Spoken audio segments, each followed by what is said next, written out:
So before we begin, we would like to do a land acknowledgement. We acknowledge and pay respect to the Lenape people, the elders and ancestors, past, present, and coming in the future. And we acknowledge any indigenous people that may be present right now. And we acknowledge and offer deep gratitude to where we are gathered, Lenapehoking, the lands and waters of the Lenape people. So thank you and welcome to New York Live Arts and to the first Bill Chats of the season. This is presented in partnership with the Andrew W. Mellon Foundation. And tonight, the run of the program will begin with a screening of an excerpt of the documentary, Can You Bring It?, followed by a conversation with Bill T. Jones, Elizabeth Alexander, who will be joined by the co-directors of the film, Rosalind LeBlanc and Tom Hurwitz. And I will not read you their bios, but I would like to take this opportunity to thank the Mellon Foundation for their partnership tonight for this event, but also for the continued support. And for one particular program, the Rangelovic Stryker Resident Commission Artist, which we call the RCA. And this program offers 2 years of full-time salary, health benefits, development, professional development, and a sizable commission to create a new work to be premiered at New York Live Arts. And we actually have our current resident commission artist, Raja Feather Kelly, in the audience. Of course, I can't see where you are. It's too dark.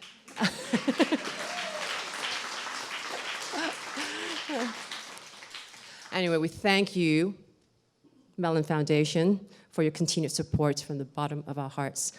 And with this, I would like to bring on the co-directors of the film, Rosalind LeBlanc and Tom Hurwitz. And Rosalind is also the producer of the film, and she is also the former company member of the Bill T. Jones Ani Zane Company. Please, welcome. Thank you. Thank you so much for being here.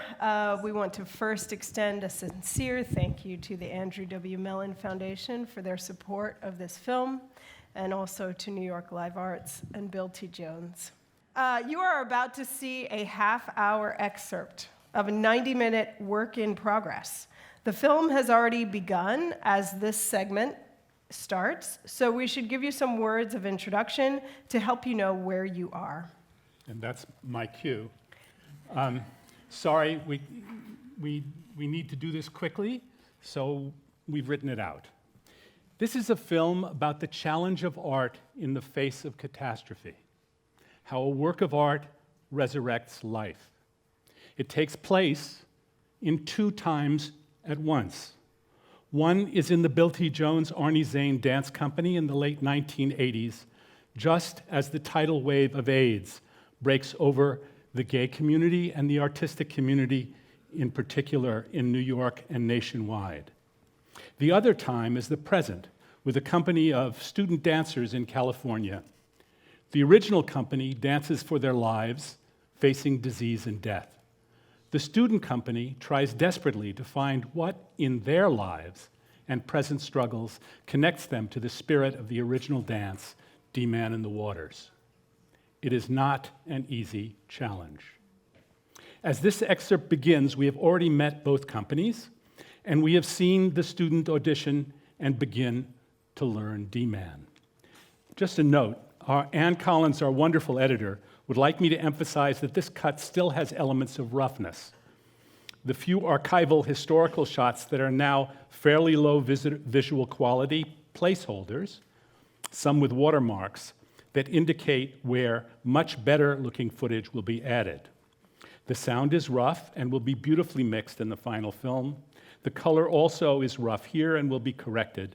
Same with graphics and titles.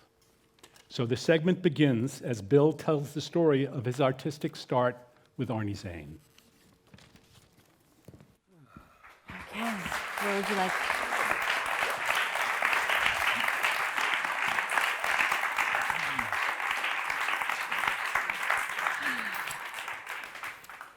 So,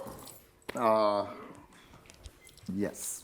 Yes. As we sat downstairs and we were saying, what would we follow this with? And I was wondering if we wanted to talk about two things, and you agreed. The first was the idea of service. And now, should we extend it to say community? Yes. What's your feelings about the idea of service and community? Well, first, I just want to take a deep breath with you. Having been in that space together, been in that space together. This is a dance that is very important to me. And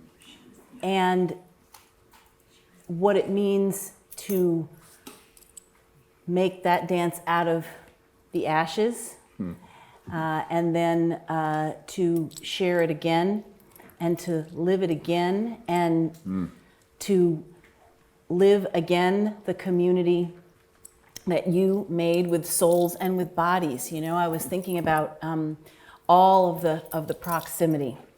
Proximity? Yeah. Well, so this, you see, I'm like on top of it. Yes, I know. We've been holding hands over here the whole time. But just the proximity of the community gathered around Arnie's bed, the proximity of when you're making that dance, you're crashing against each other, and that's what you have to try to encourage. That's what Roz is trying to get the kids to understand. Yes, yeah. And then that's what, when you come in, it's like bouncing off this person, and it's not just about the fancy move, but rather it's about what is that pull between us that holds, and that it is only when you are doing that you can understand what it is to come together, come apart, and then come back together again, which is something that I think actually in so many of your dances, there'll be a circle, the circle will break, people will come away, they'll come back in. So there's always that leaving, but to come back into the circle. We've moved, I have changed. Now, a couple of things. The emotion necessary to fulfill what I'm asking them is that bad? I don't know if you all remember, I don't know who we're talking to here, but what was it that Yvonne Rainer was asked about Martha Graham? And this is from Ronald Golodzy's book that he did, and she was saying that, well, the reason it didn't work I'm paraphrasing her, for her generation, Yvonne's generation, was because Martha Graham had mapped her neuroses on the movement. Oh. And Merce Cunningham had said to John Cage had said to Merce even earlier, you have to leave that woman because she's become too literary.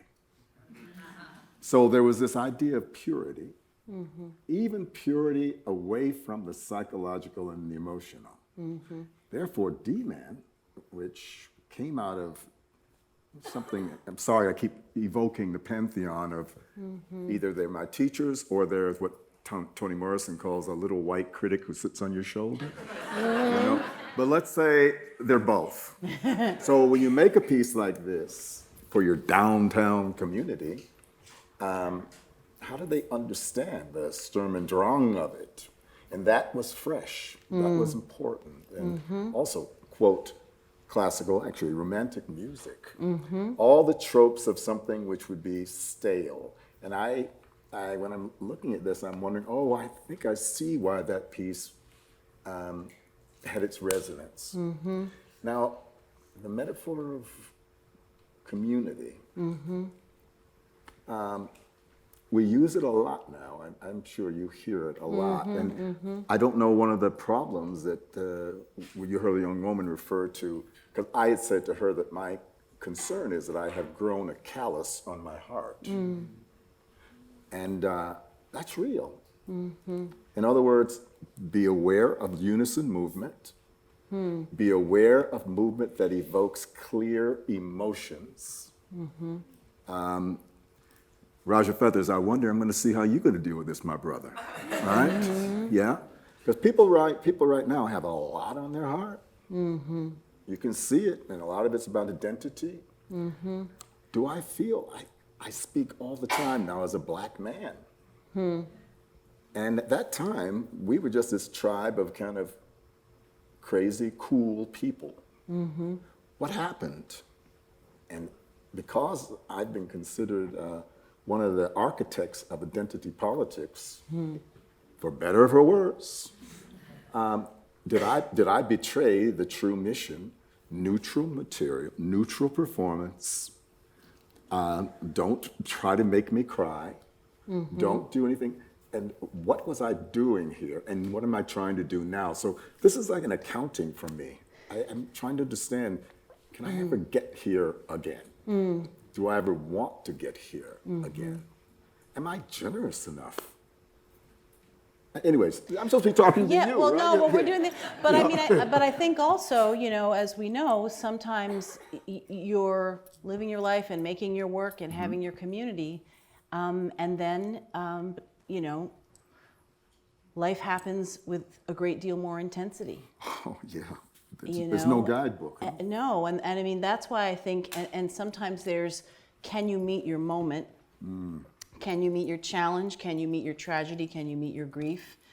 And when that grief is generational, because... How do you mean generational? Well, just in thinking about the AIDS crisis and just like the incredible velocity of, not understanding what we were in and then just people leaving so quickly. Yes, The dancer who talked about like half of my address book Heidi Latsky, was gone. And I think that when you talk about, the modern dancers and dances that came before you, when I look at D-Man, I think about Paul Taylor's Esplanade. Exactly. But it's like Esplanade with stakes, Esplanade with grief, Esplanade with struggle, Esplanade. And that's a dance I love very much. Me too, it's one of my favorite dances. And they're just shoom, shoom, shoom. They're going But that across was the stage. It was music, right? It was about, he was proving to the world that modern dance could be as eloquent as classical ballet, Balanchine's Concerto Barocco. And that's what I think he was doing. He said it was also about pedestrian movement. Now, we had absorbed those questions about pedestrian movement, and so now what? What are you going to do with it? I think that's what, in a way, I used to say this, and it sounds like don't tell anybody I said this. Around that time, I used to talk about some of my colleagues who are really brilliant makers, and I say, I wish them a tragedy. Do you ever, you know what I mean? Do you ever have a right to wish someone a tragedy? Because tragedy sort of like makes things come into focus. If you can meet it. If you can meet, and how do you think, what is that? You mean, is it technically? Is it finance? How do you meet it, I think that is the mysteries of spirit and soul. I don't know. I don't think that it even makes one person better than the other if they can meet it in a way that it can be transformed. And this back to where you started us with service. That, the service of coming out of your own grief and making something, the service of making art that would last for generations and give people a sense of exhilaration and survival and beauty. I mean, again, I just think of the end of D-Man. I liked how it was photographed here. What I remember from seeing it in the real time is that when the dancer comes into the middle of the circle and everyone's hollering, right? And then it is leapt up. Thrown into the air and the lights go out. The lights go out. Yeah. At that apex moment, Right. I felt like, wow, they must have rehearsed those lights a lot. We did, and sometimes it didn't happen. But what I remember seeing is that at the absolute apex, there's total exhilaration, but then it's dark, so you can read the dance any way you want to. You can read it that they've been sent to heaven. You can read it that they fall down. You can read it that the group catches them. You can read it that the group doesn't catch them. You can read it that they're there forever, because when the lights go black, Yes. what you will see forever is the dancer up there. It's amazing. So the service of giving people that and what that means perhaps for people losing their loved ones to be able to think about, you can go back into that fire and think about what you still have, even if you only have it in your mind's eye, even if you only have it in your heart, even if you only have it in someone else's vision. So then it's a question from, I think what you're getting at is, do you have formal chops? We all have the great feelings moving through us, and the moments are coming. You're right, like you said. But now, how do you use your formal chops? And I remember saying to one of my colleagues, a younger colleague, Will Rawls, we were upstairs wrestling. He was trying to get me to do a well-behaved interview, and I just wouldn't cooperate. Only because I like to wrestle with the young, you know. And at one point I said, "Oh, so Will, your work, when you're no longer able to perform it, what are you going to do to teach it to other people? Are you going to turn to formalism?" "No way!" He said, "No way, formalism." And I'd be curious, when the young badass downtown, let's not use downtown, badass makers now, what does it mean to fast forward 25, 30 years? What does it mean? And maybe they want to, remember, they say during the 70s, Merce used to say that after he passed, he didn't care what happened. And then somewhere along the way, that Cunningham Foundation got very organized around making sure it did go forward.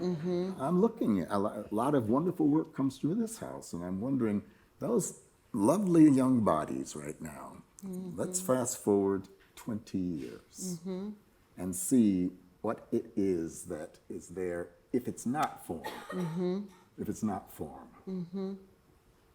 And form, and because we should probably have Roz and Tom join us, but we said we were going to talk, maybe you've already said something, but we were going to talk about loss. Yes. I'm speaking to a wonderful poet and a person who had made a family and lost her life partner. If it's not too much, how did you deal with it?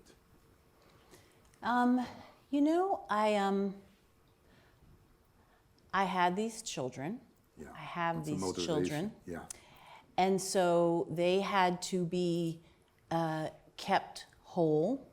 They had to literally be kept alive. I mean, it felt like just in that kind of way, like, gotta feed them, gotta keep them alive, but also gotta keep them alive, You can't go so much into your grief that you don't tend to that. that you don't mother them.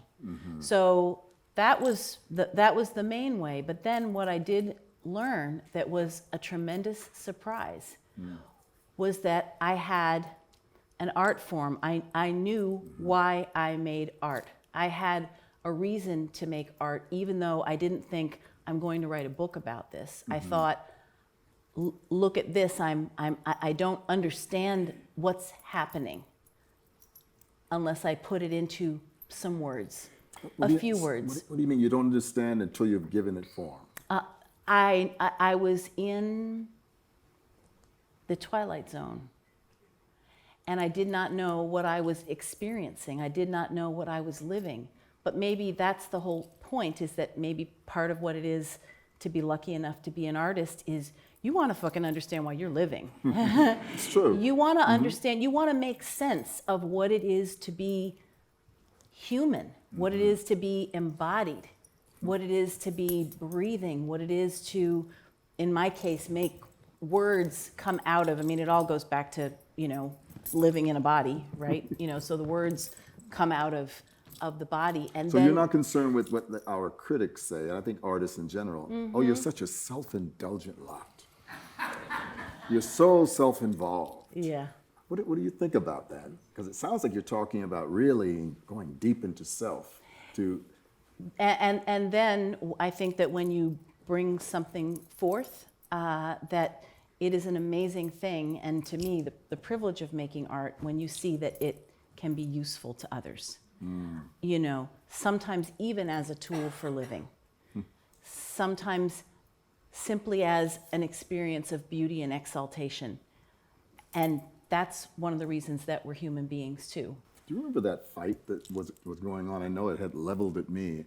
Art first of all, it would start with Oscar Wilde. All that, and he says mankind, I will say humankind. All that humankind creates that is useless is art.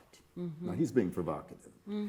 Because I know that I had, in my generation, maybe those of us who were trying to make big public statements, how did someone put it?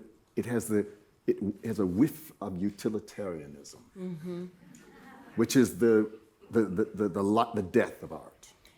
Yeah, and that's when what it's to people be say used. about black art, right? When Yes. black people make it, it's political. It's making us feel bad. It's not art. I mean, you've famously heard that. Oh, I've famously heard it, yes. Famously heard that. But I think, I'm really interested in the very, very primal utilitarianism of art. How I so? mean, when you think about, why did people make pictures on caves?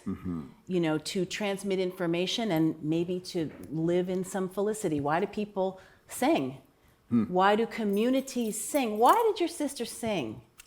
God. Why did your sister sing, and where did that come from? I know where it came from. It came Right? came from Estella. Yes, It came from Estella, yes. Yeah. And had use, and from Estella, she had used it in community. She had learned it in community. She probably learned it in a church or in a little shack somewhere in the South where they would get together and they would sing. And you can sing people to the other side, Yes. You can sing people into this life.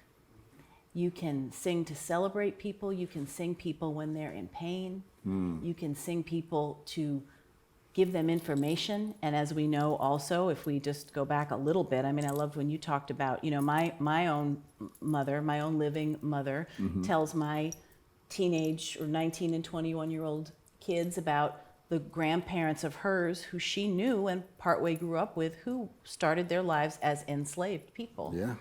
So slavery's just right around the corner.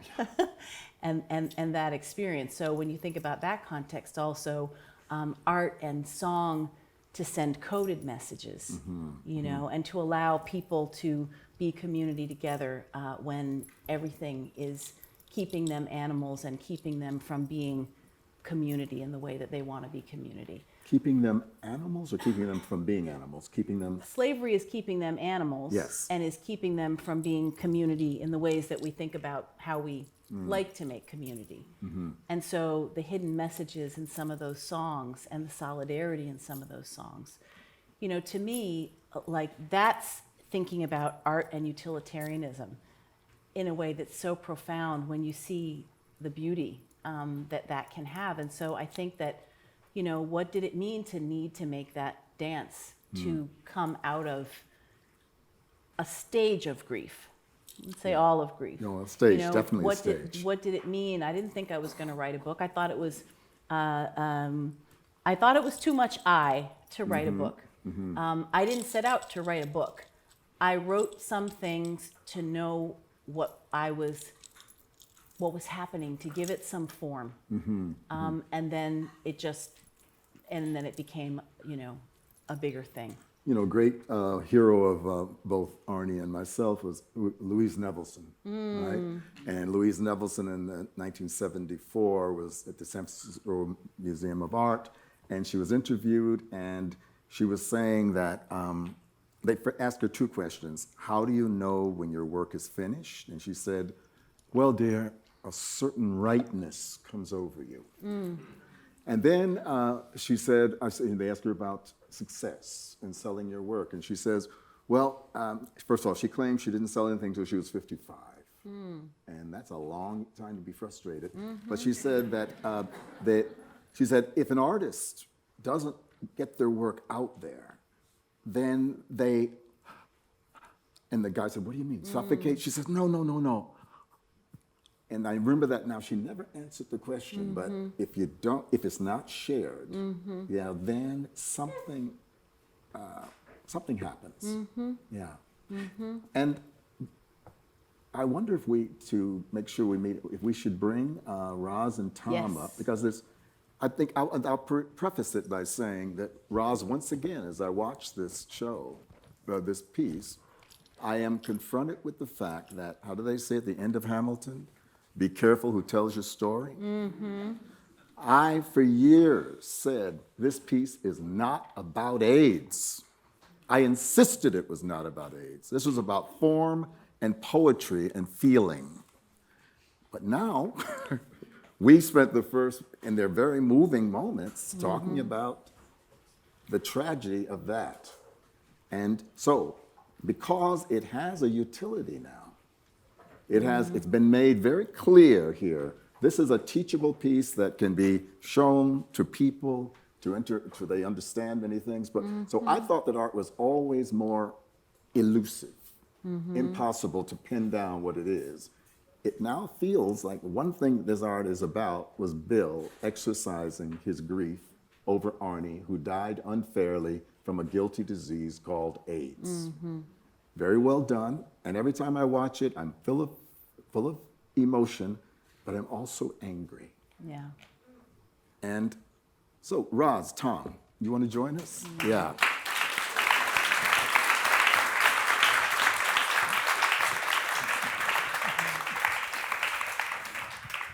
Well, I just threw down. Let me Yes, just you did. respond to that for a second. I've shown this film now to enough people who do not come away saying, D-Man is about Bill dealing with his grief over AIDS. What people say is that it's about the use of a work of art. Now, this may be too utilitarian, but it's about the use of a work of art to confront catastrophe and to confront death and to bring life out of it. And that was what we saw when we started to make this film. And you've done a beautiful job. And And I have to make So- my peace with my feelings every Right. time I watch it. Right. Yeah. But I don't, but I with the greatest respect, those are yours. But I feel that the film's feelings globalize the import of that magnificent work. So. Yeah.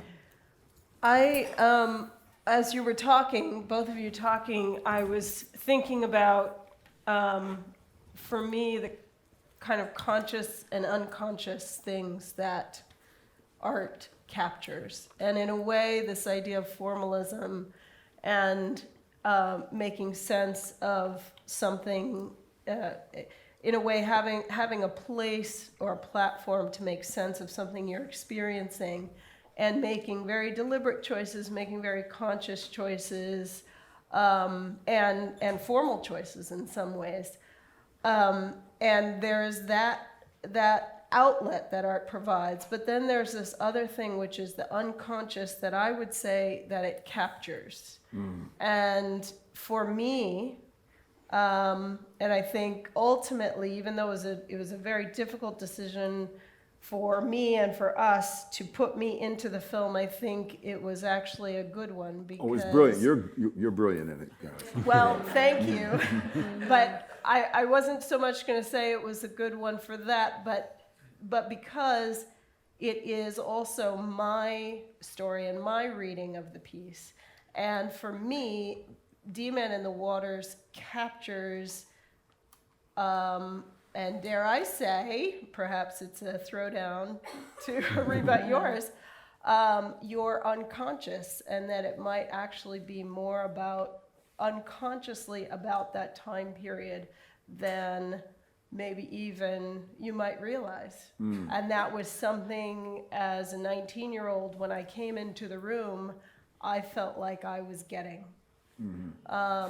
So But you realize, of course, that when it's a beautiful montage, but when you show all those classic 70s guys in cut-off shorts and primarily white, young guys, living the advocate life or what have you, I want to say to you, Arnie Zane, that wasn't us, But now there's a kind of shorthand that goes with history. We want to talk about the decadence of the 70s. We want to talk about things that Bill is going to say later about the check coming. Therefore, Arnie and I are understood in that milieu, You understand what I'm saying? Yes. But I have to give that. This is how, as I said to you, this is how history is written. In some ways, history has to explain things or simplify it uh, for its utility, so the ideas can actually take wing.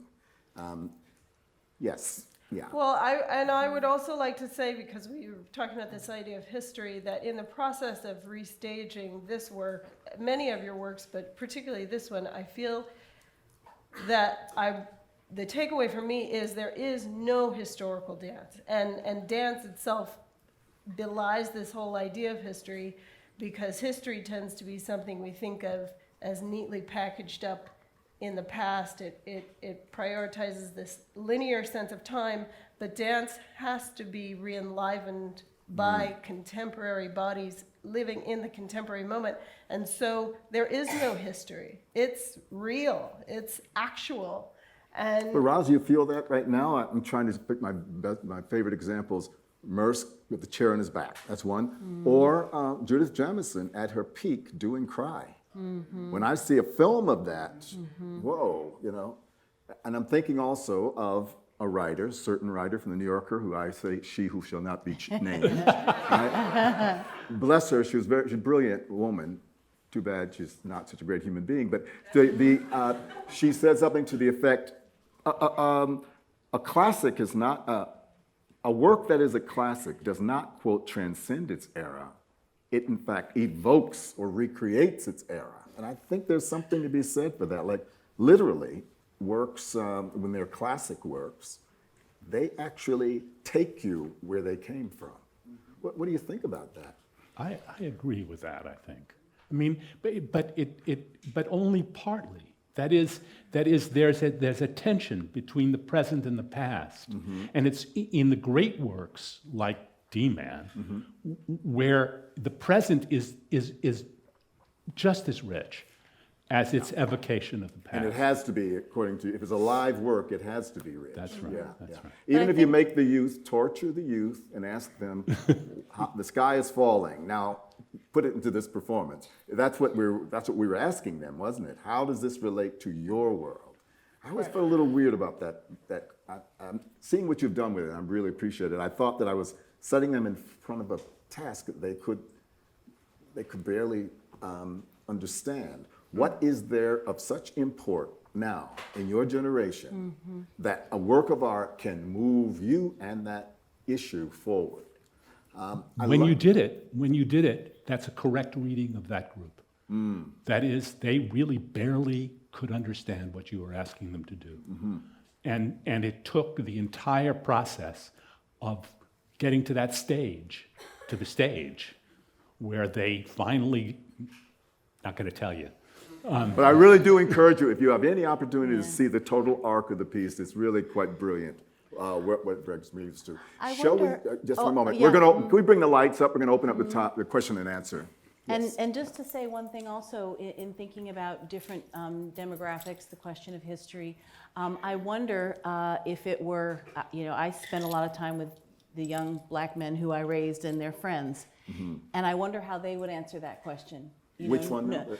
Young black men understanding the issues of this age, understanding the vulnerability of living in their bodies, understanding that in their peer group, that's the generation of people who are gone too soon. And I think what I really love about teaching in general, but also how teaching is represented in the film, you're one kind of teacher, you're another kind of teacher. There's so much teaching happening. So I'm a teacher too, and I think about the music, and that Mendelssohn wrote that when he was 16 years old. And He was some say he never 16. did better. And think about, and to me, that is the music of someone in a 16-year-old body crashing all over the place, Yes, right? I mean, yeah. of doing what you're supposed to do when you're living in that body, is feel all of that. So I think that, what's so beautiful about peeling back the layers and thinking about how even in a very contemporary moment, something actually contains all of the histories that lead up to it. Yeah.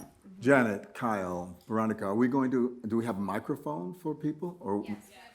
Because I can't, can we get any more light out there? Because I'm not really able to see you very well. Yes, I see a hand right here. There you go. Is that Maria? That's Maria. Yes, so good to see you. Beautiful talk. Both of you have dealt with the tremendous tragedy of losing the love of your life. And you mentioned this wonderful, heartbreaking term, meeting your tragedy. Now, I wonder, I mean, what comes out of this movie is that art lives in this lacuna between trauma and transcendence. But Bill, watching you watch that, I guess I wonder what it's like to face this time machine that takes you right back, the immediacy of it. And does the heart ever tip from trauma to transcendence? Well, I've been candid, but maybe too candid. It is really, it's excoriating to watch certain sequences. And I think, as you said, that's your feelings, Bill. And yeah, maybe that's why I think that art should be terrifying. We should not ever try to domesticate art or artists. That's how I feel, because I always think I've seen it, but when I'm looking at and going through the feelings again, not to mention the way that the dancers remember what happened. Yeah, yeah. You know? Yeah. You know, when the slide on the floor, Greg Hubbard, is he here? But when we were down at the Scripps Awards and we got at the American Dance Festival, the night that we won it for D-Man, Charlie Reinhardt introduced me to a table full of legends. They were all people who had been with Pauline Kroner, Fallen Reese, Doris Humphrey, what have you, and they were so cold to us. And one of them said, "So dear, where did you learn the front fall?" The front fall? You know, but no, in other words, it had already been there. You just didn't know it, dear.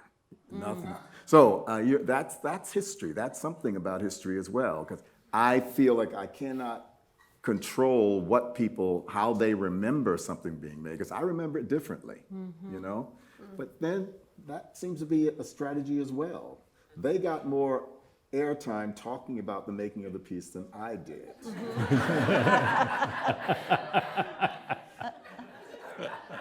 I respond to that? Hey! What is that? Well, so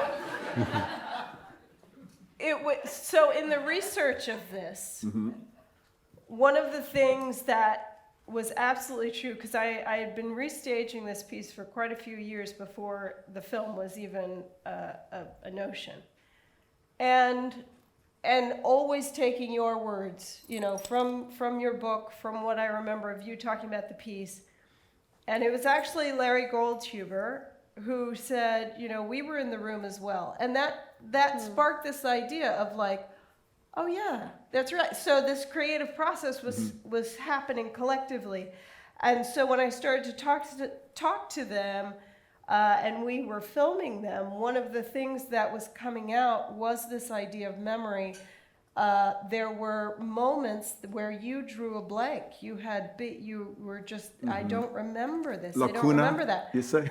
Yeah, and then we had privy to all these interviews, and we were, well, that person remembers that, but Bill doesn't remember that, and that person remembers that, but Sean, Damien's best friend, doesn't remember that. So it was like these gaps in memory that also, I think, probably mirrored the grief and the experience. And so it became very interesting, this idea that the choreographer himself is not necessarily the authority retelling the story, but there's this whole community that was in the room that shared the process. And wouldn't it be interesting to hear from them, you know? So yes, in some ways it was strategic technically, because we didn't have necessarily you remembering it. And then in other ways, it was also this idea of honoring, you know, the collective that was in the room at the time. Yeah. Is there someone else?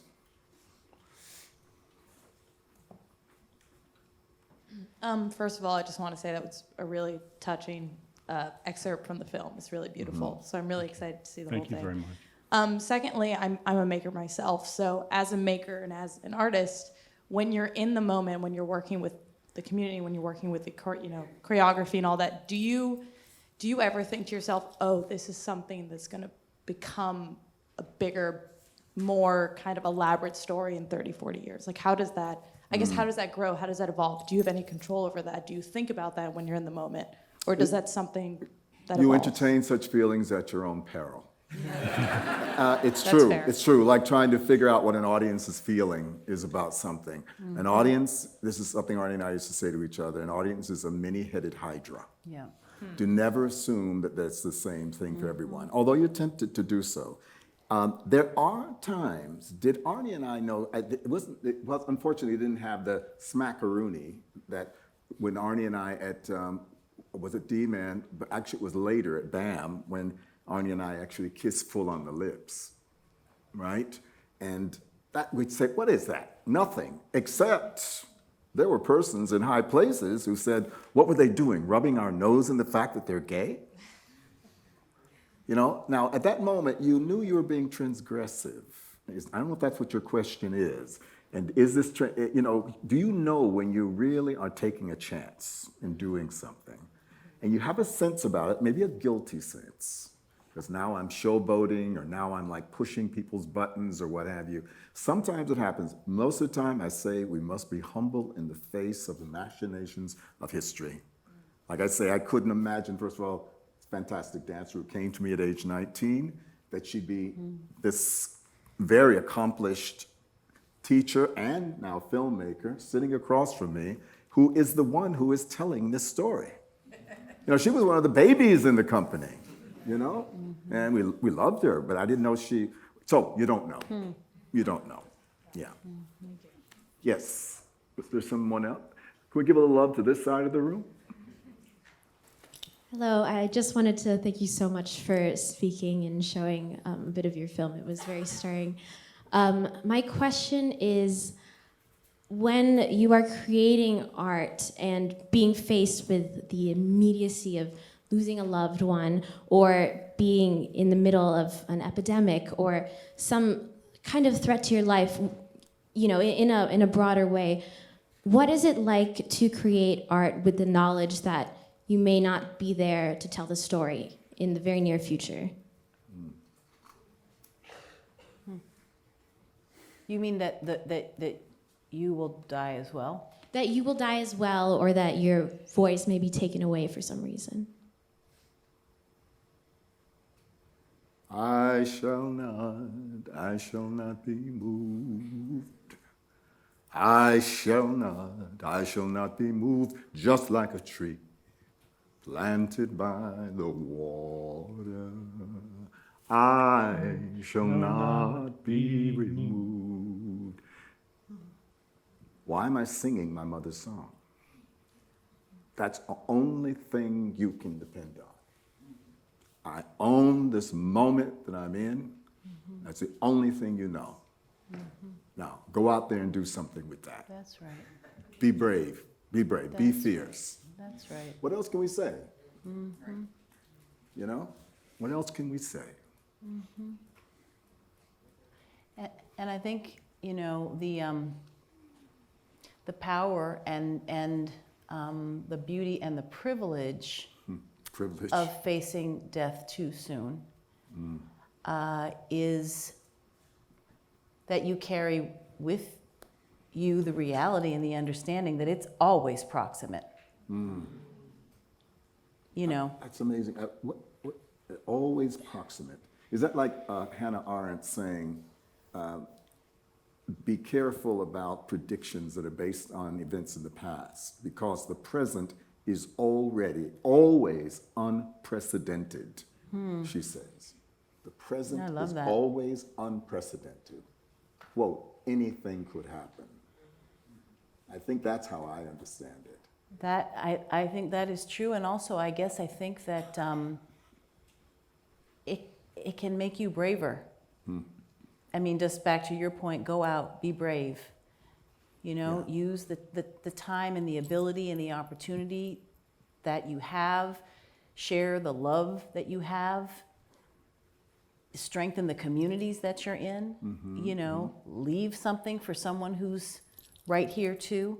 I think to the previous question, I love what you said about audiences being a many-headed hydra. Hydra, Yeah, yeah. you get punished if you anticipate your audience. Oh, yeah, You get punished yeah. by, it makes you make bad art, I think, actually. yeah. Or maybe you get away with it once and you make something good because you think you're cute, but then the next thing will be very bad. But I think, make to give. Make to give. Make to give. I feel like I'm Make dinner. Somebody will eat it. I mean, Ah. you don't make dinner to look at it. You make it to nourish. I always also accept that I'm a selfish son of a bitch. I think it's very important to know. I'm extremely self-involved. I have a loving tendency, but so do you know that about yourself? Is that you're doing this because, as I said in my book, an artist, a performer, must feel they are fascinating. I challenge the most the coolest ones who feel like they have no ego on stage. What the fuck are you doing on stage? You know? You know? Can I say, you know? How's our time going? I mean, 10 minutes? Great. Give us a good one. Throw us something that's going to make us. Here's someone over here. You mentioned sort of dealing with grief, and the theme sort of deals with tackling an epidemic. I grew up in West Virginia. I am a child of the opioid epidemic. My brother. I am very familiar with grief, and I firmly hold the belief that art is there for us to heal, for us to move through it and grow, and also share unto others. You mentioned also now, just moments ago, being selfish. Do you believe that your art is created purely for others to understand their stories, or is it merely, sharing that facet of yourself so that there can be an understanding when you come to that idiom of discussion with another? Well, thank you for your sharing. I'm about to go out on the limb again and say that the art is, I used to say to my dancers, remember Maya Saffron got so angry at me, and I said that art is not what did I say? Art is not art is not a job, it's a vocation. Vocation is the language you use for religious vocations, right? Now, you're trying to pay your rent or take care of your children. That's kind of galling, but it's true. And that being understood, and what you've just painted a picture of, do you dare make yourself the opening into the world of the mystery? Do you have that? Are you? And that's why I'm an improviser, because I don't know what I'm going to do. And now, do I dare at that moment throw down? Sometimes it could be brilliant. Sometimes it could be shit. I have no way of knowing. Well, is that true? John Cage said the reason he chooses indeterminacy over improvisation, he says improvisers always play what they know, what feels good. Indeterminacy takes the power of choice away from you, and you put together and find the combinations that you could never have come up with. So, but the point is, do you trust yourself to be that opening in the time-space continuum? I'm watching science fiction a lot right now, but and Janet and I are thinking about that for our next live ideas. Well, that's the idea. Yeah.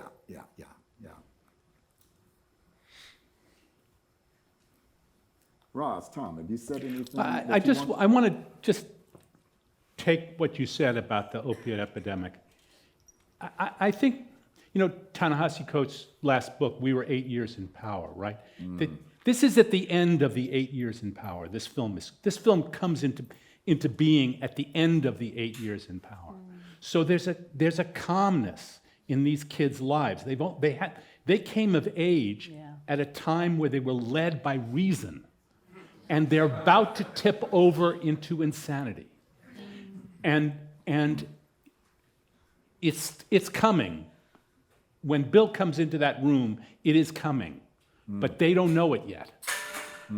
And so part of the process of the film that's never spoken of in the film, but part of the process of the film is them finally coming to grips with that, with what's So you're coming in the saying world. you project 20 years even from now, and those people are sitting there, those of whom are still alive, and they, oh my God, I remember when I was a freshman in Roz's class or what have you, and do you know what's happened since then? Yeah. How you all feeling about the future? Hopeful. Good for you. Yes, all right. Yeah. There's a hand. Anybody else? There's one.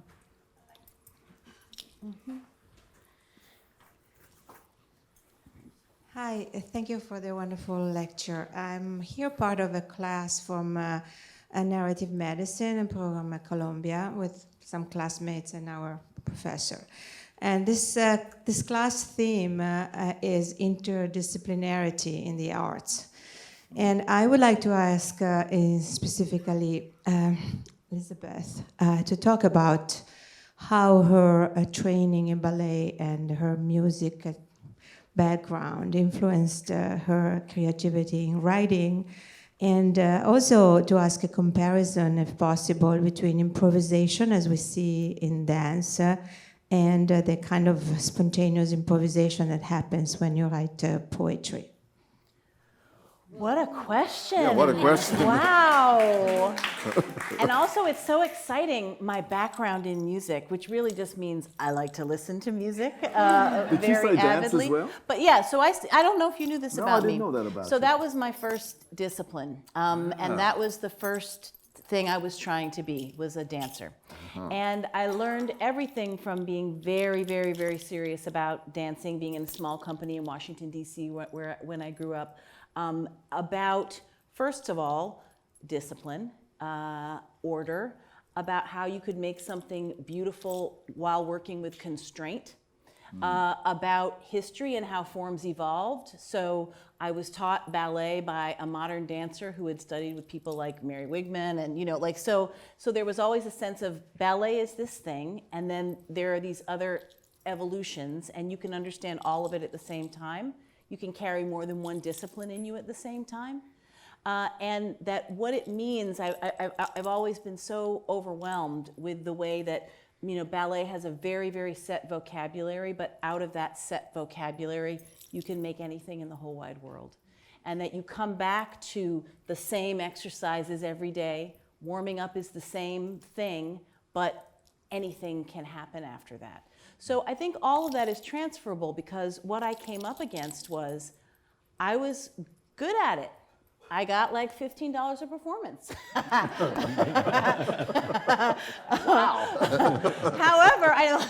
However, I wasn't that good at it. I wasn't good enough at it to make it my true art form. And I was heartbroken when I stopped, or when I tried to keep doing it and also went to college and did other things. But there's something about saying, being an artist in a particular art form, everybody's not supposed to do it. It is a rare thing to devote your life to an art form. And, again, doesn't make, the poet better than the dancer, it's not about anything like that. It is a particular strange devotion. And I am very glad that I learned young that, some things you're just not good enough. So find what you're supposed to be doing and revere that discipline and see how it carries you forward into something else. Elizabeth, now how would you say to the young person who's not sure, how do they know when it's time to change? How they know they're good enough or not?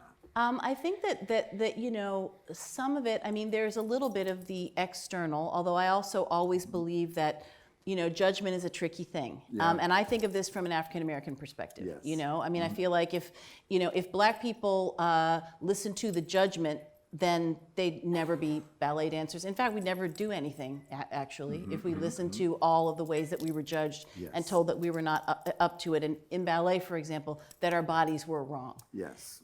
So I do think judgment needs to be taken with a grain of salt. But then I think there's that X factor that says, do you want to do it? Can nothing stop you from doing this? Can nothing stop you? Because at the end of the day, if you do not burn to make it, there's no reason to make it. Be useful in another way. There's a million ways to be useful. It is hard to devote yourself to this. And so I think not in a sort of grand sense of like, what is your calling? But I do think that to give all of your heart and discipline and effort and energy to something coming out of serious dance study taught me that it had to be that intense, but that it could be used in another way. And I'm very, very grateful. I'm grateful to Adele Alexander, my mother, for making me go to ballet. Right. Because she said, you're going to do this, and then one day, I'm not going to be able to pull you away. But you're going to do this. And I think that, you know, in any way with young people of saying, like, sometimes you don't want to, but, like, you know, you got to work hard in life. And I think nothing could have taught me more about what it means to work hard in life, but the beauty and honor of that than dance. You know, I You almost see, I had a lot to say. Thank you. That's a beautiful answer. I almost feel, and God knows I'm very, I'm a taskmaster when I'm making, and I'm very critical and so on. But I feel one thing that I saw in the likes of Meredith Monk and people. Meredith Monk describes being at the Connecticut American Dance Festival when it was in Connecticut, and she was in the class with Sarah Stackhouse and these glamorous people in the Mons Company. And here she is, you know what Meredith is like, cross-eyed. This is her description. Cross-eyed, isn't she knock-kneed, right? But who was, and she said she'd always be in the back of the room. But you know, those other names are names in a history book, but she's still making.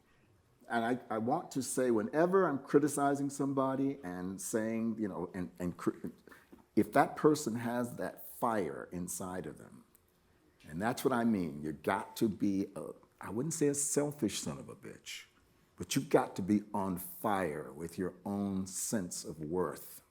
And now, if you don't have that, you won't make it. But I think that makes up for a lot of things. Now, we see sometimes performers, we say, I wish this person had been dissuaded from doing this. You know, however, that's for you to feel. They are, go for it. And I think the avant-garde depends on it. That's an old-fashioned term, I know. But it depends on someone saying, I don't meet this criteria, this criteria, this criteria, but that little place right there, I'm going through. We depend on it here at New York Live Arts, you know. There's money, there's marketplace, there's a lot of other factors, there's critical establishment. You got to weather all of that. But, you know, the world doesn't need another hungry artist. Fuck the world, you know?